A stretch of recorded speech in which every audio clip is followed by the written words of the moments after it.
दुसरी मशीन 5 मिनिटाला एक टॅली भरायची, आमची 3 मिनिटाला एक टॅली भरायची. घंट्याला 14-15 छडी होती.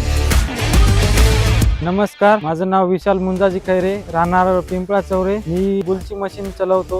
या मशीनची एवढी खासियत आहे की आम्ही गाळाला होतो काही दिवसापूर्वी. तिथं दुसरी मशीन 5 मिनिटाला एक टॅली भरायची. आमची 1200 RPM मध्ये 3 मिनिटाला एक टॅली भरायची. आणि पाईपलाईनला बी आता काम चालू आहे. दुसऱ्या मशीनचे घंट्याला 10-1 छड्या होतात. आमच्या मशीनचे घंट्याला 14-15 छडी होती. आणि बाकी कामाला बी फास्ट आहे मशीन. स्विंग फास्ट करते मशीन. लोडर बी मोठा आहे या मशीनच्या बुलचं. लोडर किती बी दबाव आला तरी माग हटत नाही, पुढे जाते. आमची मशीन ही 24 तास चालू राहते. आतापर्यंत कधी हिट नाही झाली मशीन. रोडला बी चालायला भारी आहे मशीन. 25-30च्या स्पीडनं चालवतो. आणि कधी गतिरोधक आला म्हणजे खालीवरी होत नाही मशीन. इतर मशीन त्या मशीन चालवता वेळेस जरा खालीवरी समोरच्या टायरवर येतात. या मशीनला तसं काहीच नाही. पुढे वेट जास्त आहे त्यामुळे मशीन काय खालीवरी होत नाही जात.